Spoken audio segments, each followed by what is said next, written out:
අහලා තියෙනවද operation epic ෆියුරි ගැන? මේ තමයි අයතුල්ලා අල් කමීනිගේ ජීවිත කතාව ඉවර කරපු ඊශ්‍රායලයි ඇමරිකාවයි ඒකාබද්ධ වුණ හිතා ගන්න බැරි විදිහේ සිද්ධීන් දාමයකින් සමන්විත වුණ ඔපරේෂන් එපික් ෆියුරි කතාව. මේ කතාව පටන් ගන්නේ IAEA එකෙන්. එහෙම නැත්නම් ඉන්ටර්නැෂනල් ඇටොමික් එනර්ජි ඒජන්සි එකෙන්. මේ IAEA එක කරන කාරණේ තමයි ලෝකයේ විවිධ රටවල් වල සිද්ධ කෙරෙන න්‍යෂ්ටික ක්‍රියාකාරකම් ගැන අවධානයෙන් ඉන්න එක. දැන් දවස් කීපයකට උඩදී මේගොල්ලෝ විශේෂ වාර්තාවක් නිකුත් කළා. ඒ වාර්තාවේ දැක්ුණේ ඉරානයේ න්‍යෂ්ටික ක්‍රියාකාරකම් සැලකිය යුතු මට්ටමකින් ඉහළ ගිහිල්ලා තියෙනවා කියන කාරණේ. ඒත් එක්කම තමයි මේ ආයතනයේ නියෝජිතින් කීප දෙනෙක් ඉරානයෙන් ඍජුව ඉල්ලීම් කළා තිබ්බා. ඒගොල්ලන්ගේ මේ න්‍යෂ්ටික ක්‍රියාකාරකම් සිද්ධ කෙරෙන ස්ථාන නරඹන්න ඒගොල්ලන්ට අවස්ථාව දෙන්න කියන කාරණේ. හැබැයි ඉරානය ඒක ප්‍රතික්ෂේප කළා තිබ්බා. ඒගොල්ලෝ ඒකට අවසර දීලා තිබ්බේ නැහැ. ඒ අනුව තමයි මේ ඉන්ටර්නැෂනල් ඇටොමික් එනර්ජි ඒජන්සි එක සැක කරන්නේ ඉරානයේ ඇතුලේ සෑහෙන ලොකු න්‍යෂ්ටික වැඩක් සිද්ධ වෙනවා කියන කාරණේ සහ ඔවුන්ට ඒ පිළිබඳ දිගින් දිගට තොරතුරු ලැබිලා තිබ්බා. විශේෂයෙන්ම ඉරානයේ ඇතුලේ තියෙන යුරේනියම් ප්‍රමාණය සැලකිය යුතු මට්ටමකින් ඉහළ ගිහිල්ලා කියන කාරණේ මේ ආයතනයට දැනගන්න ලැබෙනවා. ඔය තොරතුරු ලැබෙනවත් එක්කම තමයි මේ ආයතනය විශේෂ නිවේදනයක් නිකුත් කළේ ඉරානයේ න්‍යෂ්ටික ක්‍රියාකාරකම් සැලකිය යුතු මට්ටමකින් ඉහළ ගිහිල්ලා කියන කාරණේත් එක්ක.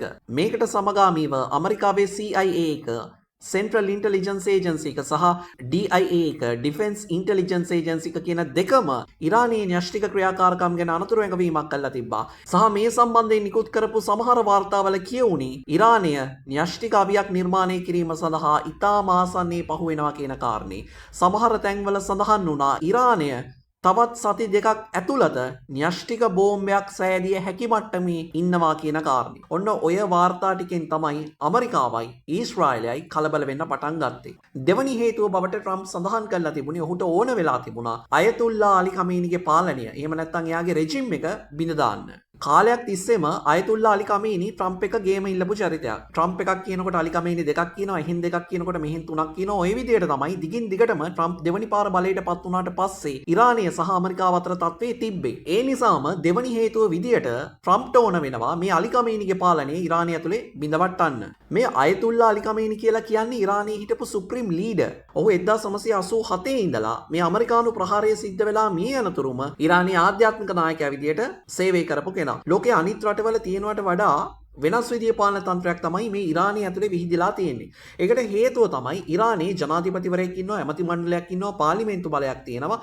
හැබැයි මේ ඔක්කොටම වඩා ඉරානයේ උඩින්ම ඉන්නේ ආධ්‍යාත්මික ናයකයා. ඒ කියන්නේ මෙච්චර කාලයක් ඉරානයේ උඩින්ම හිටියේ අයතුල්ලා අලි ඛමීනි කියන චරිතය. ප්‍රධාන වශයෙන් ඉරානය ඇතුලේ හමුදාවන් දෙකක් තියෙනවා. එකක් තමයි අර්ටේෂ් කියලා කියන්නේ. එහෙම නැත්නම් ඉස්ලාමික් රිපබ්ලික් ඔෆ් ඉරාන් නාමි කියලා කියන්නේ. මේක අර සාමාන්‍ය රටක හමුදාව විදියට තමයි වැඩ කරන්නේ. ලක්ෂ 3ක 4ක වගේ පිරිසක් මේ අර්ටේෂ් එකේ ඉන්නවා. ඊට අමතරව ඉරානයේ ආධ්‍යාත්මික නායකයාට වෙනම හමුදාවක් ඉරානය ඇතුලේ තියෙනවා. මේකට තමයි IRGC කියලා කියන්නේ. මේක ඉස්ලාමික් රෙවොලූෂනරි ගාඩ්ස් කියන නමින් තමයි හැඳින්වෙන්නේ. මේ හමුදාව හදලා තියෙන්නේ 1980 ගණන් වලදී ඔය කියලා තමයි කියවෙන්නේ. ලක්ෂ 3කට ආසන්න බටයෝ පිරිසක් ඉන්නවා මූලික වශයෙන් මේකේ. මේ හමුදාව තමයි රට ඇතුලේ තියෙන සියලු පාලනයන් සිද්ධ කරන්නේ. ඊට අමතරව කොයි හරි රටවල් වල යුද්ධ සිද්ධ වුණොත් ඒ යුද්ධවල සම්පූර්ණ මෙහෙයවීමේ වගකීම ගන්නෙත් මේ IRGC එක.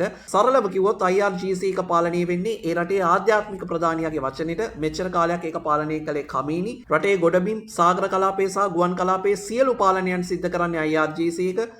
තාක්ෂණය අතින් බැලුවහම IRGC එක සෑහෙන උඩින් ඉන්න අර්ටේෂ් එකට වඩා ඒ විතරක් නෙවෙයි රටේ මිසයිල් පද්ධතිය පවා පාලනය කිරීමේ බලය තියෙන්නේ IRGC එකට. යුද ශක්තිය අතින් බැලුවත් ඉරානය කියලා කියන්නේ සෑහෙන ප්‍රමාණයක යුද ශක්තියක් තියෙන රටක්. මිසයිල් වර්ග කීපයක් ඒගොල්ලෝ අත්හදා බලලා තියෙනවා. බැලිස්ටික් මිසයිල්, හයිපර්සොනික් ක්‍රූස් මිසයිල්, මේ මෑතකදී වුණ අත්හදා බැලුවා හයිපර්සොනික් මිසයිල්.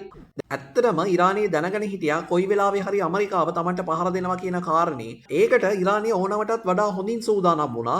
මාධ්‍ය වාර්තාවල සඳහන් වෙන විදියට ඉරානය මෑතකදී චීනයෙන් සහ රුසියාවෙන් විශේෂ වර්ගයේ රේඩාර් පද්ධති කීපයක් මිලදී ගත්තා සහ විශේෂිත වෙච්ච අවියායුධ කීපයක් චීනයෙන් සහ රුසියාවෙන් මිලදී අරගෙන තියෙනවා. මෙතනදී මාධ්‍ය වාර්තාවලට අනුව ඉරානයේ විශේෂයෙන්ම මිලදී අරගෙන තියෙනවා F-22 Raptors වර්ගයේ ගුවන් යානා හඳුනා ගැනීම සඳහා භාවිත කරන රේඩාර් පද්ධති කීපයක්. මේ F-22 Raptor යානා තමයි ඇමරිකාව සතු ප්‍රධානතම මෙහෙයුම් යානා විදියට සැලකුණේ සහ ඇමරිකාවේ ප්‍රධානතම අවියක් විදියට සැලකුණේ. ඒකට බලපාපු එක හේතුවක් තිබ්බා. ඒ තමයි මේ F-22 Raptors යානා ලෝකයේ කිසිම රටක රේඩාර් පද්ධතියකට අහු නොවී ගමන් කිරීමේ හැකියාව තිබ්බා. බොහොමයක් තැන්වල කියවෙනවා මේ රැප්ටර් යානා රේඩාර් පද්ධති වලට පෙන්වන්නේ කුරුල්ලෝ වගේ. එහෙම නැත්නම් පොඩි කෘමි සත්තු වගේ පෙන්වන විදිහට තමයි මේ රැප්ටර්ස් යානාවල එච්චර හොඳ තාක්ෂණයක් එක්ක තමයි මේ ප්‍රහාරක යානා නිර්මාණය කරලා තිබ්බේ.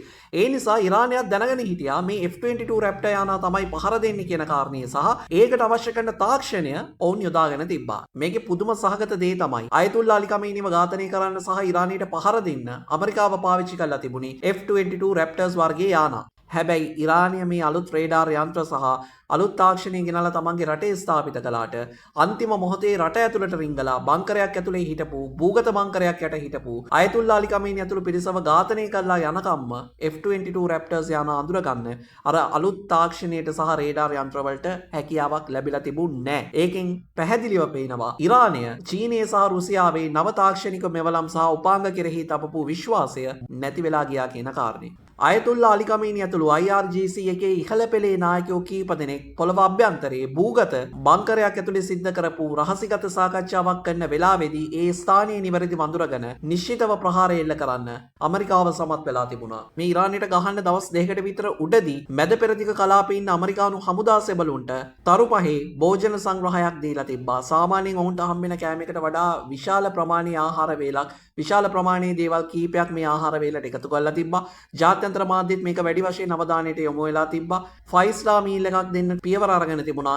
එතනදී බොහෝ දෙනෙක් අනාවේක පළ කළා මේ වගේ ආහාර වේලක් ඇමරිකානු හමුදා සෙබළුන්ට ලැබෙන්නේ කොහේ හෝ රටකට එරෙහිව සිද්ධ කරන දැවැන්ත පහර දීමකට ආසන්න වෙද්දී කියන කාරණේ. ඒ අනාවේකයේ සත්‍ය කරමින් ඇමරිකාව ඉරානයට පහර දුන්නා ඊශ්‍රායලයත් එක්ක ඒකාබද්ධ වෙලා.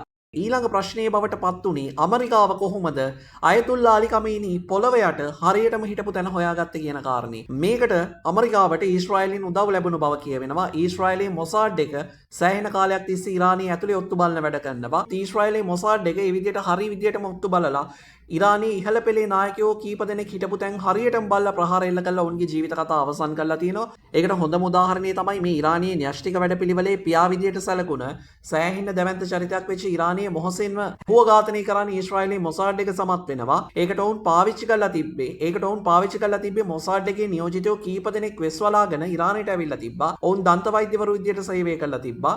ඉරානයේ ඉන්න ඉහළ පෙළේ කවුරු හරි දතක් පුරවන්න ආවහම මේ දත් ඇතුලේ සියුම් තාක්ෂණික මෙවලම් GPS වගේ දේවල් හයි කරලා තිබ්බා. ඒත් එක්කම තමයි ප්‍රභූවරුන් යන්නේන තැන් පිළිබඳ ඔත්තු බලලා තිබ්බා. ඒකේ අවසාන ප්‍රතිඵලයේ බවට පත් වෙන්නේ මොහසෙන් හරියටම තනයි වෙලාවයි බල්ලා ඝාතනය කරන්න ඊශ්‍රායලයේ සමත් වුණා. ඉතින් ඊශ්‍රායලයේ ඉන්න බහුතරයක් බුද්ධ්‍යංශ නියෝජිතයෝ ඉරානයේ ඇතුලේ වෙස්වලාගෙන ඉන්නවා සහ අයතුල්ලා අලි ඛමීනි ඇතුළු පිරිසව ඝාතනය කරන්නත් මොකක් හෝ එවැනි ක්‍රමවේදයක් යොදාගත්ත බවට සැකයක් දැන් මතුවෙමින් තියෙනවා. මේ කතාවේ වර්තමාන තත්ත්වය මොනවා වෙයිද? ඉරානයේ මේ වෙනකොට සැහැරුණු අතේ ප්‍රහාර එල්ල කරන්න පටන් අරන් තියෙනවා. මාධ්‍ය වාර්තාවල දැක්ුණා මේ වෙනකොට ඒගොල්ලන්ගේ ප්‍රධානතම දේවස්ථාන විදියට සැලකෙන ජම්කරා මුස්ලිම් පල්ලියේ මේ වෙනකොට රතු කොඩියක් ඔස්සවලා තියෙනවා. ඒ කියන්නේ ලේට ලේ බ්ලඩ් ටු බ්ලඩ් කියන කන්සෙප්ට් එකේ තමයි මේ වෙද්දී ඉරානයේ ඉන්නේ. ඉරානයට මිත්‍ර පාර්ශ්ව වලින් උදව් ලැබෙනවා. චීනය සඳහන් කරලා තිබ්බා ඉරානයත් එක්ක මේ වෙලාවේ ඉන්නවා කියන කාරණේ. ඒත් එක්කම තමයි හිස්බුල්ලා වගේ සංවිධාන ලෙබනන් වල. ඒත් එක්කම තමයි ඇමරිකාව ඊශ්‍රායල් එක්ක එකතු වෙලා සෑහෙන ලොකු බලයක් නිර්මාණය කරගෙන තියෙනවා. මැද පෙරදිග පිහිටලා තියෙන මහා බ්‍රිතාන්‍යයේ තන හමුදා කඳවුරු වල සහායත් ඇමරිකාව ප්‍රමුඛ කණ්ඩායමට ලැබෙන බව ප්‍රකාශ කරලා තියෙනවා. ඒත් එක්කම සමහර මාධ්‍ය වාර්තා කරලා තිබ්බා උතුරු කොරියාවේ නායකයාත් ඉරානයට සහාය දෙන්න කැමැත්තෙන් ඉන්නවා කියන කාරණේ. ඉතින් යුද්ධය මේ විදියට දිගින් දිගට ඇදී යනවා. ලංකාවටත් මේකේ බලපෑම සැලකිය යුතු මට්ටමකින් ලැබෙනවා. මොකද හේතුව තමයි ලෝක වෙළඳපොලේ බොරතෙල් මිල බොහෝ වෙලාවට සැලකිය යුතු මට්ටමකින් දිනෙන් දින ඉහළයයි. ඒත් එක්කම තේ ලංකාවේ ඉරානය කියලා කියන්නේ ලංකාවේ විශාල ප්‍රමාණයේ තේ ගණන් කරුවෙක්. එතකොට ලංකාවේ තේ වෙළඳපොලට සැලකිය යුතු මට්ටමකින් බලපෑමක් වෙයි කියලා පුරෝකථනයක් තියෙනවා. ඒත් එක්කම ලෝක වෙළඳපොලේ රන් මිල උච්චාවචනය වෙනවා, අඩු වෙනවා, වැඩි වෙනවා. ඒකත් ඉදිරියේදී තීරණය වෙයි. සතුට සැනසුම ප්‍රාර්ථනා කරන ලෝකවාසී ජනතාවගේ අපේක්ෂාව තමයි මේ යුද්ධයේ මේ විදියට ඇදී යන්නේ නැතුව ඉතාම ඉක්මනින් ස්ථිර විසඳුමකින් සාමය උදා වෙයි කියන ප්‍රාර්ථනය. ඉතින් ඔන්න ඕක තමයි ඇමරිකාව ඉරානයේ ඊශ්‍රායල් එකට පැටලුණු ඔපරේෂන් එපික් ෆියුරි කතාව. මේ වගේ කාලීන වීඩියෝස් වලට කැමති කෙනෙක් නම් මතක් කරනවා ෆලෝ කරන්න, ලයික් කරන්න, සබ්ස්ක්‍රයිබ් කරන්න. හසී බ්‍රෝයිල්ගේ YouTube එකේ TikTok එකේ අලුත් පරිච්ඡේදයකින් නාපහු හම්බ වෙමු.